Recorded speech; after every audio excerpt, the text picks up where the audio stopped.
நீங்கள் ஒருபோதும் மலை ஏறி பார்த்திருக்கிறீர்களா? மலை ஏறும்போது உங்கள் இலக்கை நோக்கி முன்னேறிக் கொண்டே இருக்க வேண்டும், இல்லையா? அதேபோல எங்கள் வாழ்க்கையும் எங்கள் இலக்குகளை நோக்கி ஒரு பயணத்தை போன்றது. உதாரணமாக, இஸ்ரவேலர் ஜெரிகோவை சுற்றி பல நாட்கள் நடைபயணம் செய்தனர்.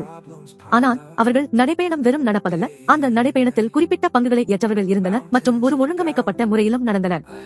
7 ஆசாரியர்கள் முன் சென்று ஆட்டுக்கொம்புகளை ஊதினர். பின்னர் உடன்படிக்கை பெட்டி வந்தது. இது தனது கருவியுடன் தனது குழுவை வழிநடத்தும் இசைக்குழு நடத்துனரை போன்றது.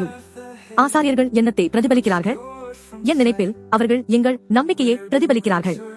நம்பிக்கை என்பது எங்களை முன்னே செல்ல தூண்டும் ஒரு சக்தியான சக்தியாகும்.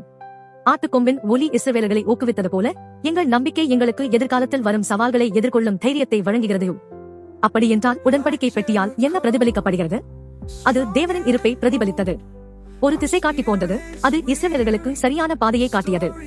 இன்றைக்கு நம்பிக்கையுடன் மற்றும் தைரியத்துடன் வாழ்க்கை பயணத்தை நடப்பதற்கான வழி எங்களிடம் உள்ளது.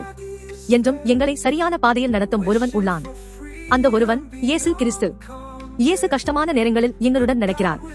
அவர் எங்கள் தினசரி வாழ்க்கையில் வழிநடத்துகிறார், எங்கள் சவால்களையும் கஷ்டங்களையும் ஒழுங்கமைக்கிறார் மற்றும் அனைத்தையும் எங்கள் நலனுக்காக சேர்க்கிறார்.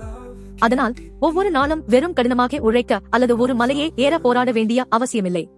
இயேசுவுடன் ஒவ்வொரு நாளின் பயணத்தை நம்பி இருந்து நம்பிக்கையுடன் முன்னேறி நம்பிக்கை மற்றும் விசுவாச வார்த்தைகளை எங்கள் வாழ்க்கையில் அறிவிக்கலாம்.